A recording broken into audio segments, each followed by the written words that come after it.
ಕೂಡ ನಿಮ್ಮದೇ ಆಗಿರ್ತಕ್ಕಂಥ ಯೂಟ್ಯೂಬ್ ಚಾನಲ್ ಸ್ಟಡಿ ವಿತ್ ಪರಶುರಾಮ್ಗೆ ಸ್ವಾಗತ ಅಂತ ಹೇಳ್ತಾ ಇಂದಿನ ವಿಡಿಯೋದಲ್ಲಿ ನಾನು ಸೆಕೆಂಡ್ PUC ಕನ್ನಡದಲ್ಲಿ ನಡೀತಕ್ಕಂಥ ಅರ್ಧವಾರ್ಷಿಕ ಪರೀಕ್ಷೆ 2025 ಅಕ್ಟೋಬರಲ್ಲಿ ನಡೀತದೆ.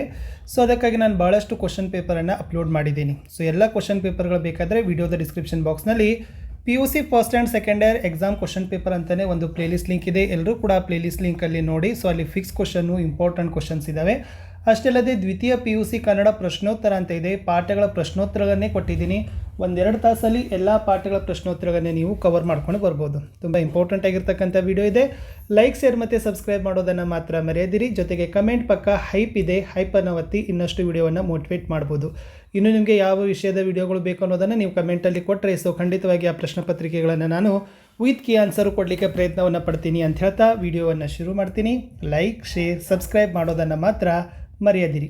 S friends, first multiple choice question ಇರ್ತವೆ 10 ಅ ವಿಭಾಗದಲ್ಲಿ. ಬಟ್ ನಿಮಗೆ ಗೊತ್ತಿರಲಿ, ಅ ವಿಭಾಗದಲ್ಲಿ ಬರೀತಕ್ಕಂಥ ಪ್ರಶ್ನೆಗಳನ್ನು ಒನ್ ಟೈಮ್ ಮಾತ್ರ ಬರೀಬೇಕು. ಅವುಗಳನ್ನು ತಿದ್ದಿ ತೀಡಿ ಬರೆಯುವ ಹಾಗಿಲ್ಲ, ಓವರ್ ರೈಟಿಂಗ್ಗಳನ್ನು ಮಾಡುವ ಹಾಗೆ ಇಲ್ಲ. ಸೊ ಇವು ಸ್ವಲ್ಪ ಇಂಪಾರ್ಟೆಂಟ್ ಇದ್ದಾವೆ. ವಿಭೀಷಣ ಅಂದರೆ ಯಾರು ಅಂತ ಕೇಳಿದ್ದಾರೆ. ಆತ ರಾಮನನ ತಮ್ಮ, ರಾವಣನ ತಮ್ಮ, ಲಕ್ಷ್ಮಣನ ತಮ್ಮ, ಹನುಮಂತನ ತಮ್ಮ. ಇನ್ನು ಯಾವುದರಿಂದ ಪರಿಮಳವನ್ನು ಅರಿಯಬಹುದು ಅಂತ ಕೇಳಿದ್ದಾರೆ. ಇನ್ನು ಮೂರನೇದು, ಗಂಡರೇವರು ಮೂರು ಲೋಕದ ಗಂಡರೊಬ್ಬಳ ನಾಳಲಾರಿರಿ, ಗಂಡರೋ ನೀವು ಭಂಡರೋ ಹೇಳಂದೆಳೆಂದು ಮುಖಿ. ಈ ಪದ್ಯ ಭಾಗದಲ್ಲಿ ಇಲ್ಲಿ ನೀಡಿರುವ ಹೇಳಿಕೆ ಯಾವುದು ಅಂತ ಕರೀತದೆ.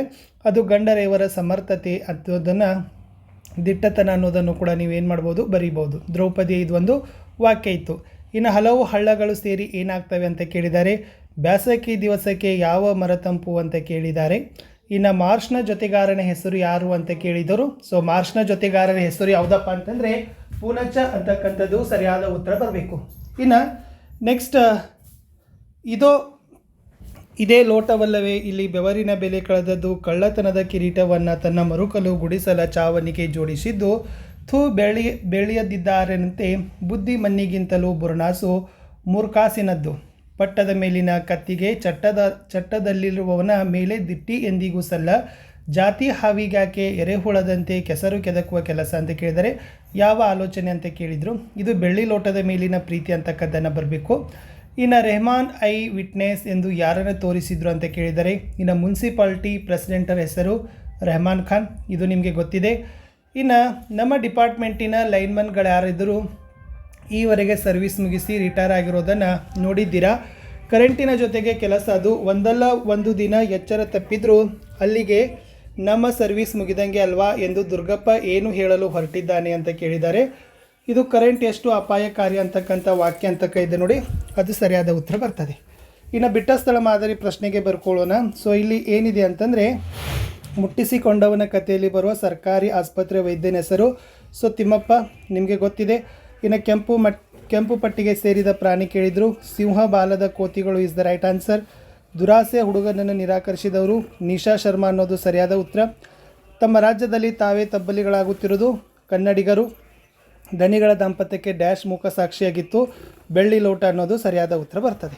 ಇನ್ನು ಹೊಂದಿಸಿ ಬರಿಬೇಕಾಗಿತ್ತು. ಸೊ ಇದರಲ್ಲಿ ಪದ್ಯ ಇದೆ, ಪದ್ಯದಲ್ಲಿರ್ತಕ್ಕಂಥ ವಿಧಗಳಿದ್ದಾವೆ, ಅದನ್ನು ತಾವೇನು ಮಾಡ್ಬೋದಪ್ಪ ಅಂತಂದರೆ ಬರ್ಕೊಳ್ಬೋದು. ಸೊ ವೆರಿ ಸಿಂಪಲ್ ಇದೆ ನೋಡಿ. ಕೂಡಲ ಸಂಗಮ ದೇವ ಬಸವಣ್ಣ ಇದೆ. ಕುಮಾರವ್ಯಾಸ ಬಂದುಬಿಟ್ಟು ಇನ್ನು ಜಾಲಿಯ ಮರದಂತೆ, ಆಮೇಲೆ ಹಬ್ಬಲಿ ರಸಬಳ್ಳಿ ಅಂತ ಇದೆ. ಪುಲಿಗೆರೆ ಸೋಮನಾಥ ಅಂತ ಇದೆ. ಆಮೇಲೆ ಕೂಡಲ ಸಂಗಮ ದೇವ. ಇಲ್ಲಿ ಏನಿದ್ದಾವೆ, ಪದ್ಯಗಳಿದ್ದಾವೆ. ಇದು ಪದ್ಯಗಳಲ್ಲಿ ಬರ್ತಕ್ಕಂಥದ್ದು ಕವಿಗಳಿದ್ದಾರೆ. ಸೊ ಇದನ್ನು ನೀವು ಇಂಡೆಕ್ಸಿಂದ ನೋಡಿನೂ ಕೂಡ 5 ಮಾರ್ಕ್ಸನ್ನು ಆರಾಮಾಗಿ ನೀವು ಏನು ಮಾಡ್ಕೊಳ್ಬೋದು, ಪಡಿಬೋದು. ಇನ್ನು 2 ಮಾರ್ಕ್ಸ್ ಕ್ವಶನ್ಸ್ಗೆ ಬರ್ತೀನಿ. ಬಹುರೂಪಿಣಿ ವಿದ್ಯೆಯು ರಾವಣನಿಗೆ ಏನೆಂದು ಆಶ್ವಾಸನೆ ಇತ್ತಿತ್ತು ಅಂತ ಕೇಳಿದರು. ಸೂರ್ಯ ಮತ್ತು ದೀಪಗಳಿಂದ ಆಗುವ ಉಪಯೋಗಗಳೇನು ಅಂತಕ್ಕಂಥ ಪ್ರಶ್ನೆ ಇತ್ತು. ಯಾರಿಗೆ ತತ್ವಜ್ಞಾನ ಹೇಳಿ ಪ್ರಯೋಜನವಿಲ್ಲ ಅಂತ ಕೇಳಿದರು. ಹಿತ್ತಾಳೆಗಿಂತಲೂ ಬಲುಹೀನ ಯಾವುದು ಅಂತ ಕೇಳಿದರು. ಸೊ ಗೊತ್ತಿರಲಿ, ಇದು ಪದ್ಯಭಾಗದ ಪ್ರಶ್ನೆಗಳಿದ್ದಾವೆ. ಪದ್ಯಭಾಗದಲ್ಲಿ ಎಷ್ಟು 4 ಕೊಡ್ತಾರೆ, ನೀವೆಷ್ಟು ಬರಿಬೇಕಪ್ಪ ಅಂದರೆ 3 ಬರಿಬೇಕು. ಓಕೆನಾ. ಇನ್ನು ಗದ್ಯಭಾಗದ ಪ್ರಶ್ನೆಗಳಿಗೆ ಬಂದರೆ ಯಾವುದಾದರೂ 2 ಪ್ರಶ್ನೆಗಳಿಗೆ ಉತ್ತರಗಳನ್ನು ಬರೀಬೇಕು. ಇಲ್ಲಿನೂ ಕೂಡ 4 ಕೊಡ್ತಾರೆ, ನೀವು 2 ಏನು ಮಾಡಬೇಕಪ್ಪ ಅಂದರೆ ಬರಿಬೇಕು. ಸಿದ್ಲಿಂಗಿ ಏಕೆ ರಾದ್ಧಾಂತ ಮಾಡಿದರು ಅಂತ ಪ್ರಶ್ನೆ ಇತ್ತು. ಇನ್ನು ಮಾರ್ಚ್ನನ್ನು ಕಂಡು ಆದಿವಾಸಿಗಳು ಹೇಗೆ ಪ್ರತಿಕ್ರಿಯೆಯನ್ನು ಕೊಟ್ಟಿದ್ರು ಅಂತ ಕೇಳಿದ್ದಾರೆ.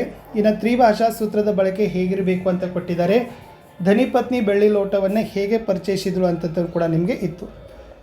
ಇನ್ನು ದೀರ್ಘ ಗದ್ಯಕ್ಕೆ ಬರ್ತೀನಿ. ಇಲ್ಲಿನೂ ಕೂಡ 4ರಲ್ಲಿ 3 ಪ್ರಶ್ನೆಗಳಿಗೆ ಉತ್ತರಗಳನ್ನು ಬರೀಬೇಕು. ಮಠದವರಿಗೆ ಆನೆಗಿಂತ ವೇಲಾಯುಧನನ್ನು ಸಾಕಲು ತ್ರಾಸಾದುದೇಕೆ?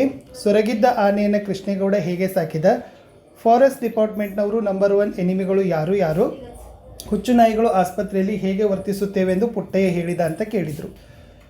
ಇನ್ನು ಗದ್ಯ ಪದ್ಯ ಮತ್ತು ದೀರ್ಘ ಗದ್ಯದ ಸಂದರ್ಭಗಳಿದ್ದಾವೆ. Very most important. ಪದ್ಯದಲ್ಲಿ ಕೊಟ್ಟಿದ್ದರು, ಕಲಿಬಿ ಬನೆ ಮಿಡುಕುಳ್ಳ ಗಂಡ ಬಗೆಯಂ ಬಾಲಕನೆಂಬರೆ ಭಿನ್ನಾನದ ಮಾತಿಗೆ ಕೊನೆಯಿಲ್ಲ. ಇಲ್ಲಿ ಕೇವಲ 3ರಲ್ಲಿ 2ಕ್ಕೆ ಸಂದರ್ಭಗಳನ್ನು ನೀವು ಬರಿಬೇಕು.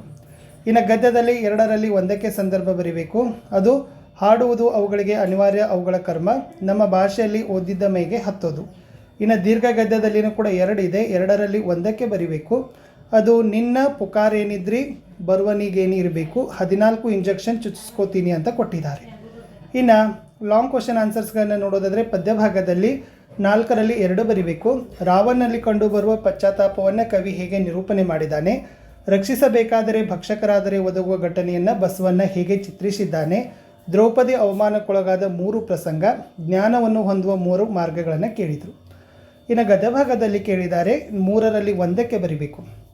ಸಿಂಹಬಾಲದ ಕೋತಿಗಳಿಗೆ ಒದಗಿದ ತೊಂದರೆ ಏನು? ಕಮಲಾ ಮೇಡಮ್ಗೆ ಮೂತ್ರಪಿಂಡದಲ್ಲಿ ಕಲ್ಲು ಮೂಡಿದ್ದೇಕೆ? ಚಿನ್ನಮ್ಮ ಬೆಳ್ಳಿ ಲೋಟವನ್ನು ಮತ್ತೆ ಹೊಳೆಗೆ ಎಸೆಯಲು ಕಾರಣವೇನು? ಇನ್ನು ಲಾಸ್ಟ್ ದೀರ್ಘ ಗದ್ಯದಲ್ಲಿ ದುರ್ಗಪ್ಪ ನಿರೂಪಕರ ಬಳಿ ಬಂದ ಸಂದರ್ಭ, ನಿದ್ರೆ ಮಂಪರಿನಲ್ಲಿದ್ದ ಡ್ರೈವರ್ ಪರಂಧಾಮಕ್ಕೆ ಹೋದ ಸಂದರ್ಭ ಅಂತ ಕೇಳಿತ್ತು. ಇನ್ನು ಲಾಸ್ಟ್ ನೀವು ಗ್ರಾಮರಲ್ಲಿ ಏನೆಲ್ಲ ಓದ್ಕೊಂಡು ಹೋಗ್ಬೇಕಂದ್ರೆ ಓನ್ಲಿ 4ಕ್ಕೆ ಉತ್ತರಗಳನ್ನು ಕೊಡಬೇಕು. ಓಕೆನಾ? ಸೊ ಪದಗಳ ಅರ್ಥ ಇದೆ. ವಿಶೇಷವಾಗಿ ಇವೆಲ್ಲ ಏನದಪ್ಪ ಅಂದರೆ ಪದ್ಯ ಭಾಗದ್ದೇ ಇದ್ದಾವೆ. ಸಮಾನಾರ್ಥಕ ಪದಗಳಿದ್ದಾವೆ, ವಿಭಕ್ತಿಗಳಿದ್ದಾವೆ. ಏನಿಲ್ಲ, ಇಲ್ಲಿ ಓಳ್ ಅಂತ ಇದೆ, ಇಲ್ಲಿ ಅಲ್ಲಿ ಇದೆ, ಇಲ್ಲಿ ಗೆ ಇದೆ. ಅದು ಯಾವ ವಿಭಕ್ತಿ ಅನ್ನೋದನ್ನು ನೀವು ಬರಿಬೇಕು. ಗುಣವಾಚಕಗಳನ್ನು ಬರಿಬೇಕಾಗಿದೆ, ನಿಷೇಧಾರ್ಥಕಗಳನ್ನು ಬರಿಬೇಕಿದೆ, ಕಾಲಸೂಚಕಗಳನ್ನು ಬರಿಬೇಕು. ನಡೆಯುತ್ತಿದ್ದರೂ ನುಡಿದನ್ನು ಕೇಳಿಸಿಕೊಳ್ಳೋರು. ಪ್ರಬಂಧಗಳಿದ್ದಾವೆ. ಅರಣ್ಯ ಮತ್ತು ವನ್ಯಜೀವಿ ಸಂರಕ್ಷಣೆ, ಇಲ್ಲಿ ಪೀಠಿಕೆ, ವಿಷಯದ ನಿರೂಪಣೆ, ಉಪಸಂಹಾರ ಬರೀರಿ. ಕನ್ನಡ ಭಾಷೆ ಉಳಿವಿಕೆಗಾಗಿ ಯುವಕ ಯುವತಿಯರ ಪಾತ್ರ, ಅದು ಕೂಡ ಇಂಪಾರ್ಟೆಂಟ್. ಇನ್ನು ಲಾಸ್ಟ್ ಪತ್ರ ಏನಪ್ಪ ಅಂದರೆ ನಿಮ್ಮ ಕಾಲೇಜಿನಲ್ಲಿ ಆಚರಿಸಿದ ಸ್ವಾತಂತ್ರ್ಯೋತ್ಸವ ಕುರಿತು ತಂದೆಗೆ ಪತ್ರ ಬರೀಬೇಕು, ಅಥವಾ ನಿಮ್ಮ ಗ್ರಾಮದಲ್ಲಿರುವ ಬೀದಿ ದೀಪಗಳ ದುರಸ್ತಿ ಕುರಿತು ಸಂಬಂಧಿಸಿದ ಅಧಿಕಾರಿಗಳಿಗೆ ಪತ್ರವನ್ನು ಬರೀಬೇಕು. ಇಷ್ಟು ಮೋಸ್ಟ್ ಇಂಪಾರ್ಟೆಂಟ್ ಆಗಿರ್ತಕ್ಕಂಥ ಒಂದು ಪ್ರಶ್ನೆ ಪತ್ರಿಕೆ ಏನಾಗಿತ್ತಪ್ಪ ಅಂತಂದರೆ ಇತ್ತು. ಸೊ ಇದೇ ಥರ ಎಲ್ಲ ವಿಷಯಗಳಲ್ಲಿ ಕೂಡ ಕ್ವಶನ್ ಪೇಪರ್ಗಳನ್ನು ನಾನು ನಿಮಗೆ ಕೊಡ್ತಾ ಹೋಗ್ತೀನಿ. ಸೊ ಖಂಡಿತವಾಗಿ ಅವುಗಳನ್ನು ನೋಡಿ ಅಂತ ಹೇಳ್ತಾ ವಿಡಿಯೋನ ಲೈಕ್, ಶೇರ್ ಮತ್ತು ಸಬ್ಸ್ಕ್ರೈಬ್ ಮಾಡೋದನ್ನು ಮಾತ್ರ ಮರೆಯದಿರಿ. ವಿಡಿಯೋದ ಕಮೆಂಟ್ ಸೆಷನ್ನಲ್ಲಿನೂ ಕೂಡ ನಿಮಗೆ ಯಾವ ಕ್ವಶನ್ ಪೇಪರ್ಗಳು ಬೇಕು ಅನ್ನೋದನ್ನು ನೋಡಿ. ಆಮೇಲೆ PUC first and second year exam all question paper ಅಂತಲೇ ಒಂದು ಪ್ಲೇಲಿಸ್ಟ್ ಲಿಂಕ್ ಇದೆ, ಅದನ್ನು ಒತ್ತಿದರೆ ನೀವೆಲ್ಲ ಪ್ರಶ್ನೆ ಪತ್ರಿಕೆಗಳನ್ನು ನೋಡ್ಬೋದು. ಇಷ್ಟೇ ಇತ್ತು ಈ ವಿಡಿಯೋದಲ್ಲಿ ಅಂತ ಹೇಳ್ತಾ ಸೊ ಮತ್ತೆ ಸಿಗ್ತೀನಿ ಹೊಸ ವಿಡಿಯೋದಲ್ಲಿ. ವಾಟ್ಸಪ್ ಚಾನಲ್ ಮತ್ತು ಟೆಲಿಗ್ರಾಮ್ ಗ್ರೂಪ್ಗಳಲ್ಲಿ PDF ಅವೈಲೇಬಲ್ ಮಾಡ್ತಾರೆ, ಅವುಗಳಿಗೆ ಬಂದು ಜಾಯ್ನ್ ಆಗಿ.